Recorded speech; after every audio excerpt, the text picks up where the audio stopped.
Human race has always sought more and more knowledge of any given subject that has ever interested them. This curiosity has shaped the course of humanity and the greatest minds in human history, and have all shared the desire for more knowledge. However, not all curiosity is exactly a good thing. I mean, what happens when curiosity manifests itself as cruel or morbid desires? Well, we have often overlooked individuals who have fed this frightening curiosity, because today we're going to explore what it looks like when the entire government of a developed country dives deep into the dark corners of the human psyche. Throughout the course of history, there have been numerous cruel experiments, all carried out by organizations that show how depraved humanity can be when left unchecked. When imagining these experiments, we often picture the dingy basements of German scientists during World War II, or the unsanitized chambers of doctors during the Black Plague. Our minds conjecture up images of plague doctors and cartoonishly evil mad scientists. But what happens when the horrors of unchecked medical experiments hits a little closer to home? What happens when trusted organizations abuse their trust and sink a little bit deeper into the depravity that has been a constant in the human existence? We're going to be discussing MK-Ultra. Now, in the 1950s, the US military had begun studying interrogation techniques. World War II was fresh in the minds of top military leaders. A lack of intelligence had almost cost them the war, and after being blindsided by the attack on Pearl Harbor, they were eager to find new ways to extract information from their enemies. They had cataloged their research in a long-term study called Project Artichoke. Their main objective was to discover techniques and substances that would cause enemies to become more vulnerable to questioning. While the military tested several drugs, such as marijuana and peyote, they found LSD to be their most useful tool. While Project Artichoke would only last for a few years, the US government would retain its fascination with manipulating enemy minds and develop a new program that would allow them to push the limits of how much a mind could take before it cracked. You see, Project MK-Ultra, or simply MK-Ultra, was just a series of experiments carried out on unsuspecting civilians by the US Central Intelligence Agency, or CIA. In fact, from 1953 to 1964, the CIA would perform illegal experiments on US citizens while posing under the guise of shell corporations or practicing under the names of various legitimate research companies. Many of these companies did not know that the money they were receiving was coming from the US government. But there were also many legitimate practices that offered to hide the CIA's involvement in their research for a price. But no matter what the price, these companies were paid. Their helping of these illegal experiments would leave them morally bankrupt.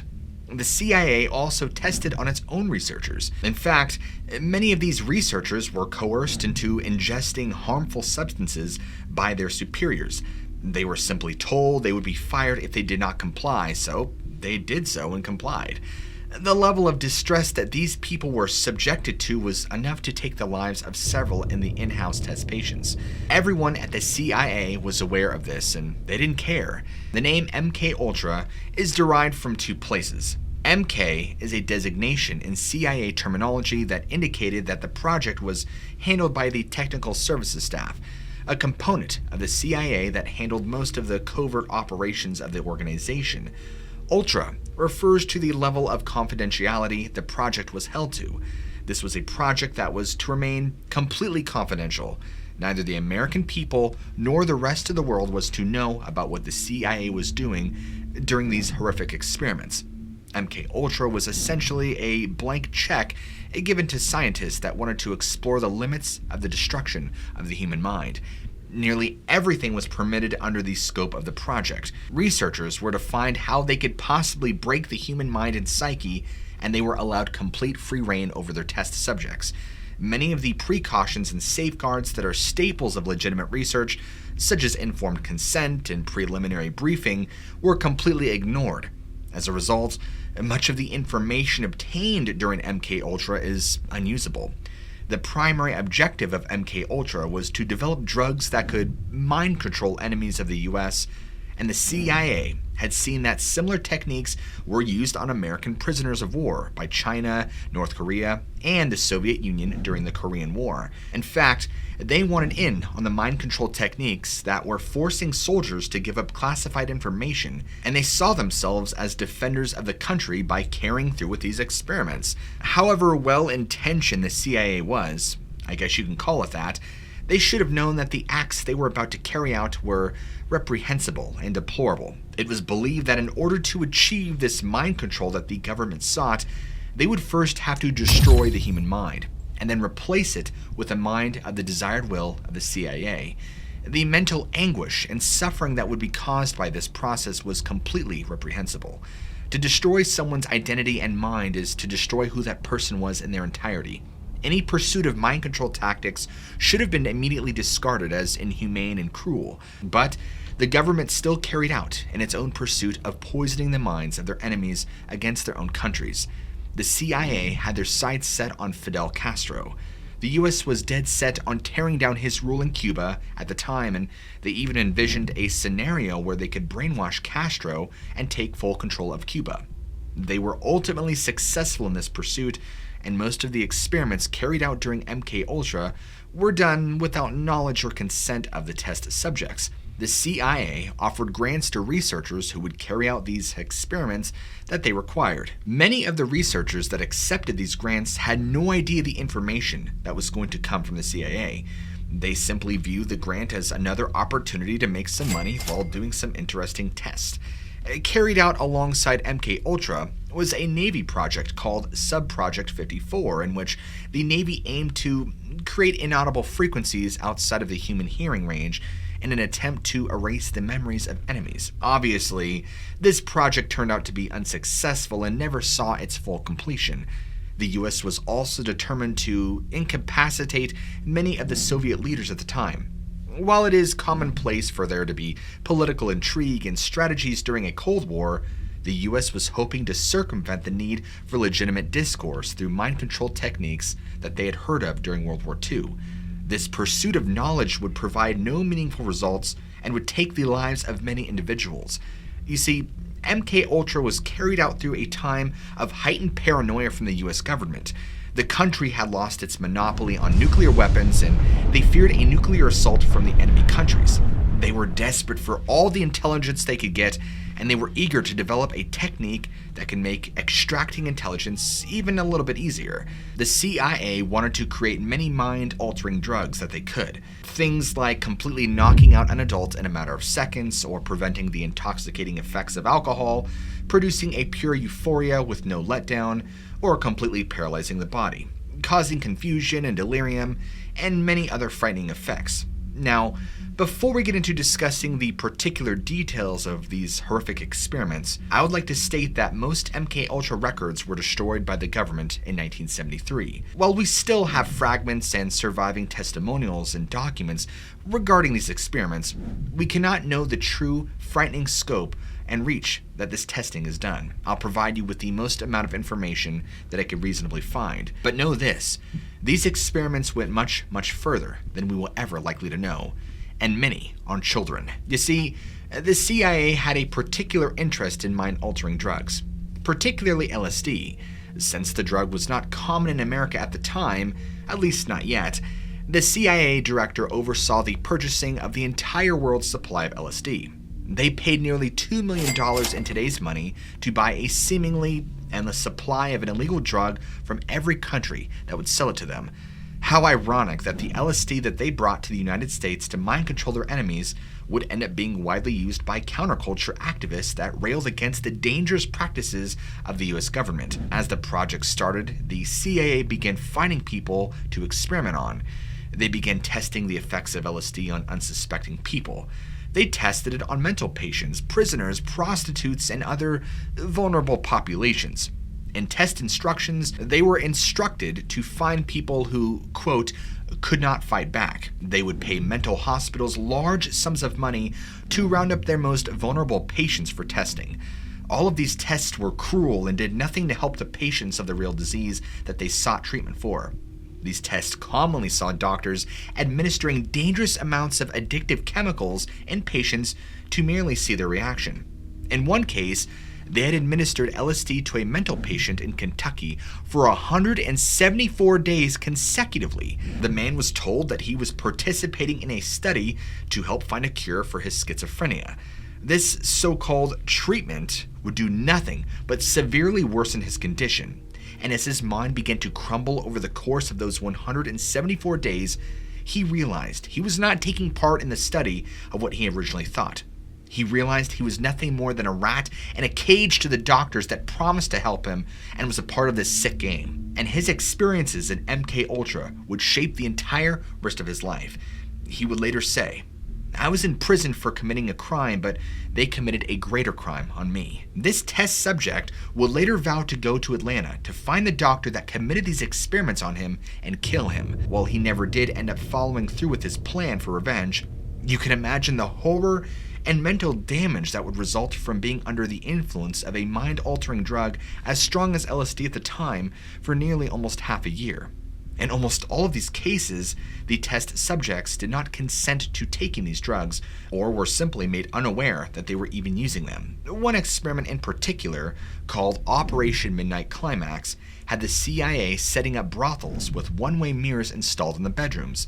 They would observe men doing what they thought would be shameful acts, and then giving them LSD and other drugs in an attempt to get them to admit to what they had done against their own free will. None of the subjects in this test consented to being observed in the brothel, and so when the CIA wasn't rounding up unsuspecting citizens, they were interrogating their own workers. Agents of the CIA suspected of giving information to enemy countries were then injected with LSD, interrogated for hours on end, and told that they would remain in isolation if they did not give up these so-called secrets that they were hiding.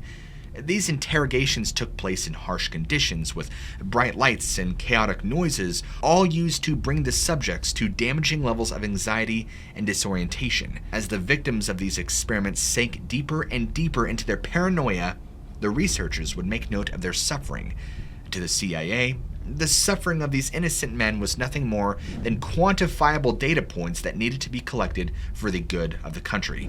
A large number of these unwitting test subjects suffered from long-term debilitation, and several died from mental and physical trauma that they then experienced. One individual in particular was invited to take part in one of these experiments by a friend who was a graduate student at Stanford University. He was told by his friend that the experiment would take place at the hospital where he currently worked as a nighttime aide. Looking to make a few extra bucks, the friend accepted and showed up to the hospital, just expecting a routine psychological experiment. He could not have imagined the horrors that had awaited him during the test.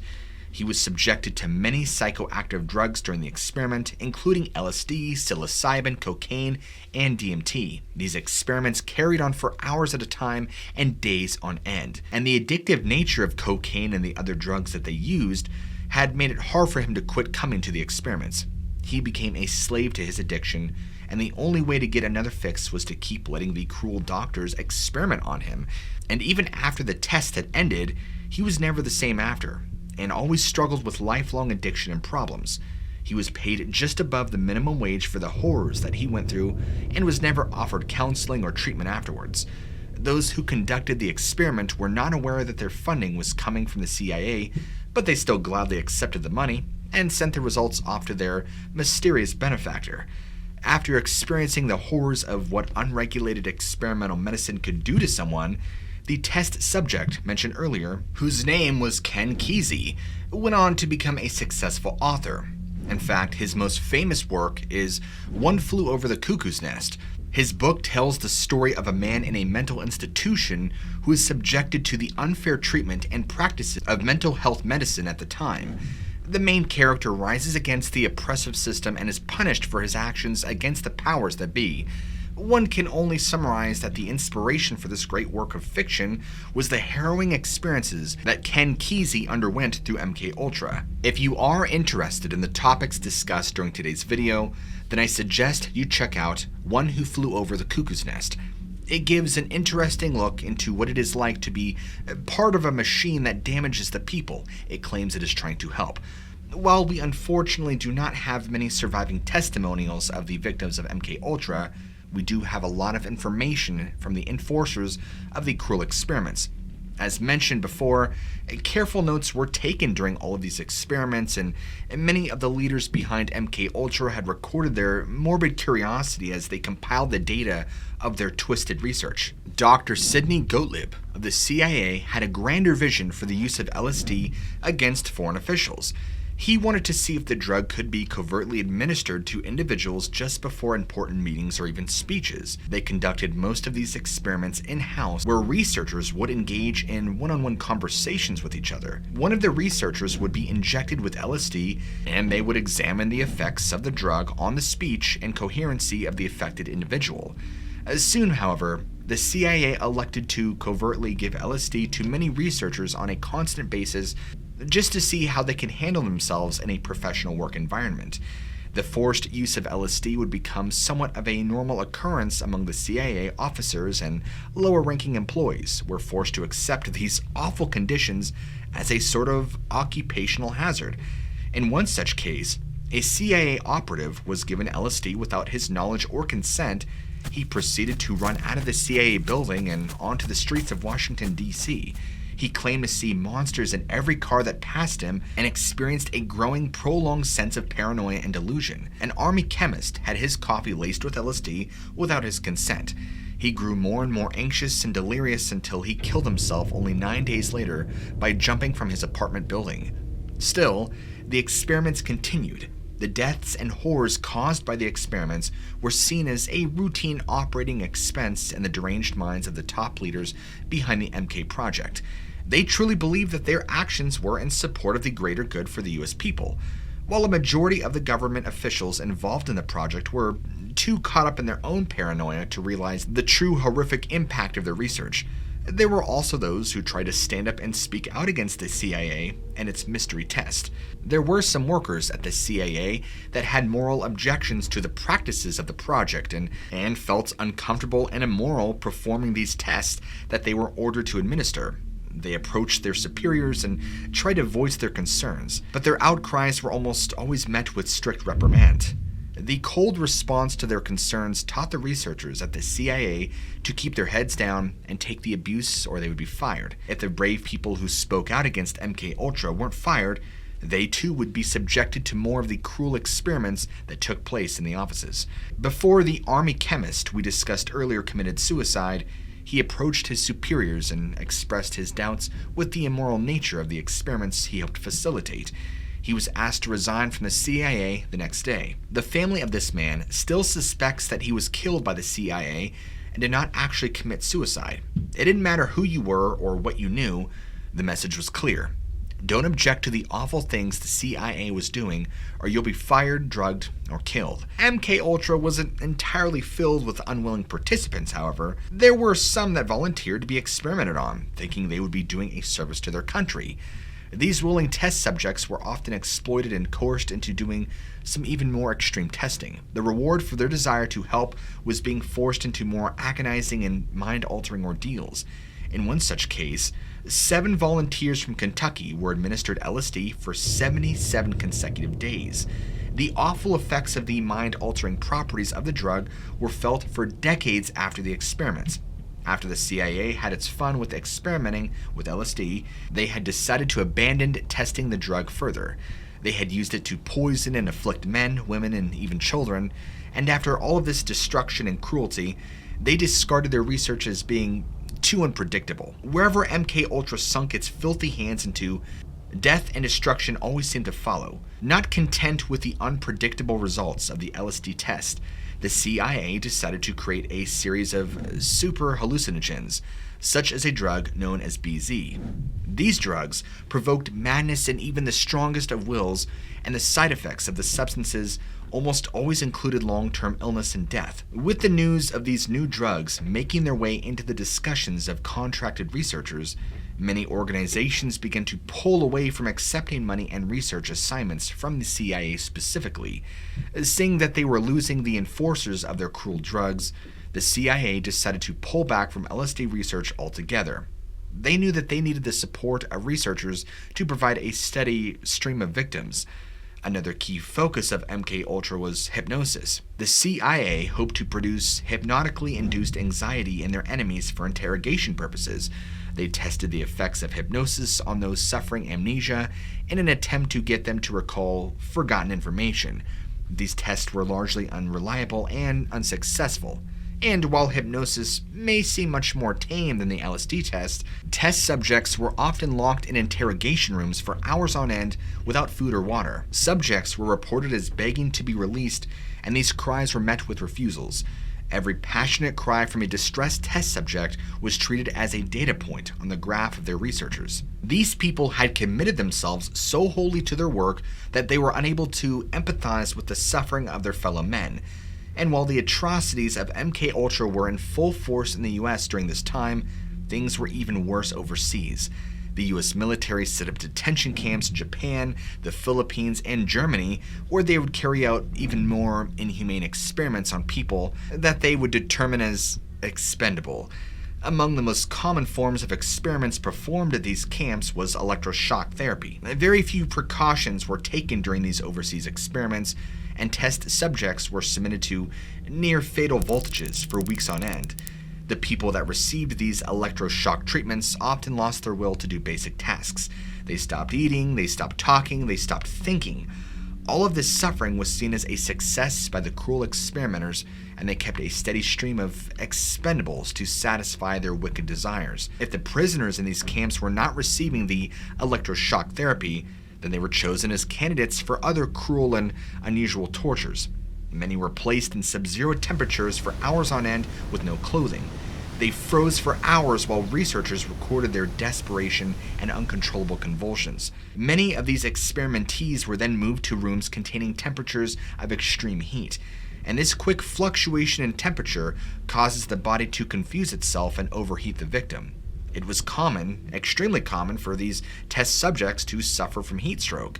There were many deaths seen in these camps from the various torturous experiments done by the US military, but even still, the military carried on the same way as they had before. Many subjects as well were then forced into sensory deprivation chambers for days at a time.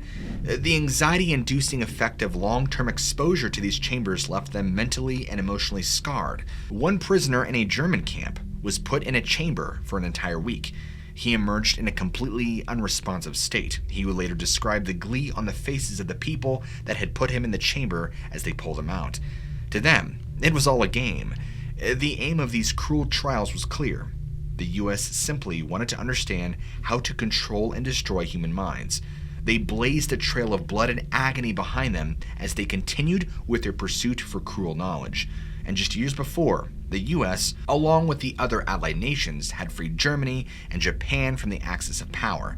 They had liberated concentration camps and put enemy soldiers and doctors on trial. They had established a code of rules that prevented any nation from performing cruel experiments of prisoners of war and innocent civilians. Then, they broke their own code a few years later, due to the paranoia of threats from enemy nations.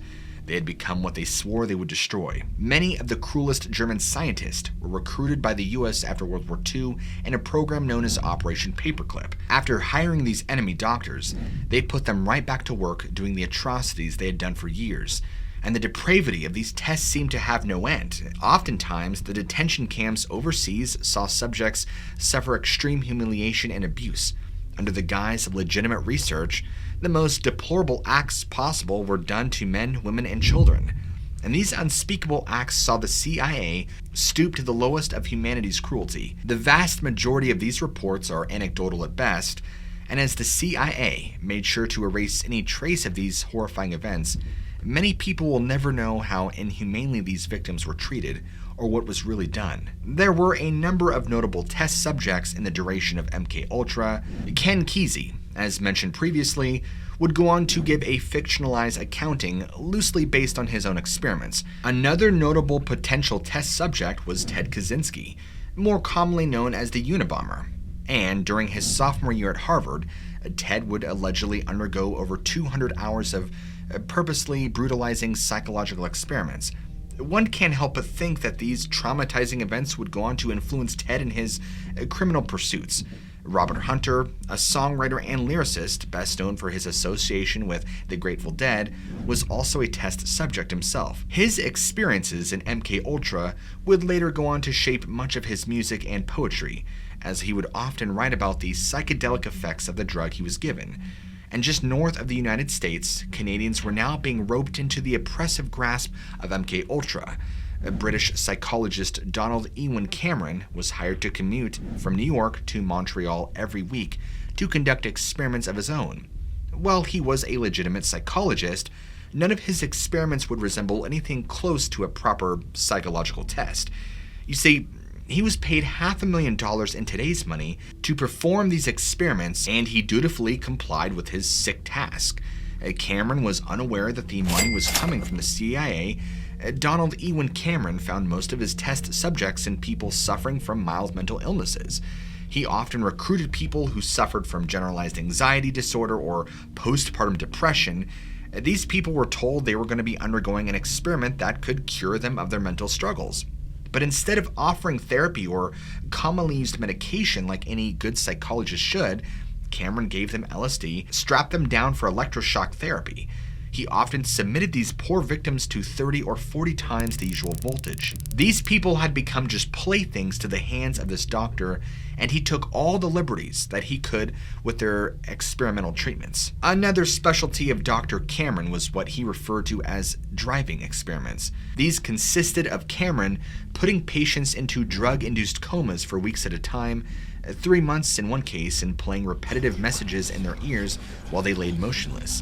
This was all done in pursuit for the fabled mind control that the CIA was so eager to get its hands on. Again, these experiments offered mostly useless data, and the test subjects were often left with lifelong trauma and distress due to the severity of treatments administered by Dr. Cameron. And for nearly 20 years, MKUltra was a top priority for the CIA. They carried on their twisted research without fear of punishment. After a while, however, things did come crashing down for MKUltra. Following the Watergate scandal of the Nixon administration, the CIA knew that they would be under investigation. Fearing the world would come to know about the awful things they have done, the CIA director ordered the destruction of all documents related to the project, and nearly every record was destroyed during this attempt to hide the knowledge from the public. But nearly 20,000 improperly filed documents escaped the purge, and nearly all the information that we have today about MKUltra comes from these surviving documents and people who were experimented on. The CIA would eventually find itself under investigation by the US Senate and would be held somewhat accountable for their actions. Many of the top researchers involved were fired, and some of the victims of the experiments received some sort of compensation. Dr. Cameron's victims were paid $100,000 for their suffering. While a nice gesture, this money could never give back to the test subjects what had been taken from them. And the Supreme Court has since passed many laws that are supposed to ban inhumane testing and tests done without informed consent. While the government seems to be well-intentioned, the tests performed during MKUltra were also illegal at the time that they were performed. The project had destroyed lives and caused irreparable damage to thousands of people, and the CIA got off with not much more than a slap on the wrist. And the horrors of MKUltra were now widespread. As I stated earlier, the US had just recently passed international laws to forbid other countries from doing exactly what the CIA was doing in secrecy. Many people are still unaware of the full extent of the illegal testing and experimenting that went on right under their noses. Many people believe that versions of MKUltra are still going on today, and they probably are. That the government had never really stopped their testing, only moved things or hid them more. The existence of MKUltra has since been the origin of many conspiracy theories. The Montauk Project theory claims that psychological experiments were still being performed well into the 1980s in New York. While there is very little evidence to prove or disprove this claim, can you blame people for being skeptical of the US military after the exposure of MKUltra? As we wrap up today's video, I would encourage each of you to read up on MKUltra and try and see for yourself the fullest extent that these experiments were taken to. There are many, many more stories and testimonials from various test subjects to people who were in the CIA. I mean, just spend some time on YouTube and you will know what I'm talking about. And to be honest, we've barely scratched the surface of what had happened during this entire span of the project. I'm only giving you a tip of the iceberg, because I'm sure that there are some of you out there that are going to mention that I did not mention this, or I forgot to mention this. And you have to remember that there's only so much I can fit into this video. And I want to keep things short and concise, so I'm trying to give you guys the most digestible version of what MK Ultra was, without getting too grim and disturbing. Given that so many of the records pertaining to MK were destroyed, it is likely we will never truly understand the terrifying scope and the atrocities committed by the CIA in the name of world peace. Thank you all for watching, keep an open mind, and I will see you all in the next video.